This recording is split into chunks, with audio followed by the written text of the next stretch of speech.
मैं हूं अमजद इकबाल मेट्रो 7 पाकिस्तान के साथ इस वक्त मौजूद हूँ केडीए यूनियन के ऑफिस में। हमारे साथ मौजूद है कमरू ज़फ़र खान जो केडीए लेबर यूनियन के सदर भी हैं। आए चलते हैं इनसे बात कर। केडीए के अंदर इस वक्त इदारे की मुलाज़मीन की खिदमत करने के लिए 4 से 5 यूनियनें मुलाज़मीन की खिदमत कर रही हैं। देखने में यही आया है कि केडीए लेबर यूनियन जो माजी में सबसे ज़्यादा इक़्तिदार में रही, जिसने मुलाज़मीन की सबसे ज़्यादा खिदमत की, और हद तो ये है कि अब तक जो केडीए ने मुलाज़मीन को मराद दिलाई थी 1999 तक, वो आज तक चल रही हैं।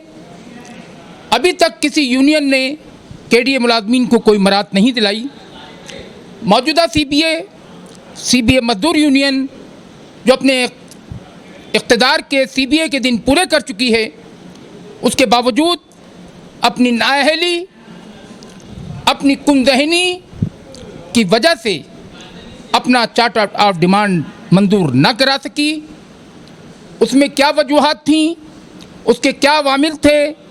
अगर वो चाहते, अगर मजदूर वाले चाहते, अगर मजदूर यूनियन के ओहदेदारान चाहते, तो इदारे की सबसे बड़ी यूनियन केडीए लेबर यूनियन अगर उनके मरकज़ी ओहदेदारान से रब्ता करते, मुलाज़मीन के मफाद के लिए, मुलाज़मीन को मराद दिलाने के लिए, मुलाज़मीन के मसाइल हल करने के लिए, तो यकीनन केडीए लेबर यूनियन में कुछ लोग ऐसे भी हैं जो हुकूमत के बहुत ज़्यादा करीब हैं और वो केडीए मजदूर यूनियन का चार्ट ऑफ डिमांड मंजूर कराकर मुलाज़मीन को खुशहाली का पैगाम दिलवाते।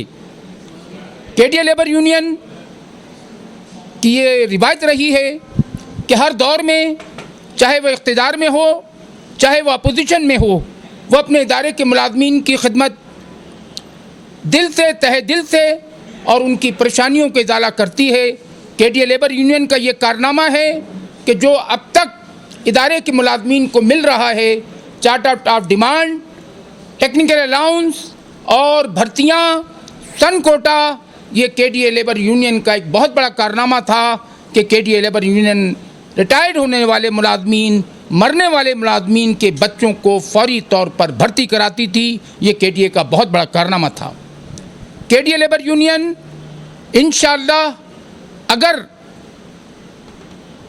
हाल ही में रेफरेंडम हुआ तो भारी अक्सरियत से कामयाब होगी और मुलाज़मीन केडीए को मायूसी से निकालेगी और इंशाअल्लाह वो मराद दिलाएगी जो उनके उम्मीदों में है, जो उनकी आस में है, जिसके वो तमन्नाई हैं और जिसके लिए वो बैठे हुए हैं। केडीए लेबर यूनियन जिंदाबाद। उम्दा में पकाएं और जी भर के खाएं।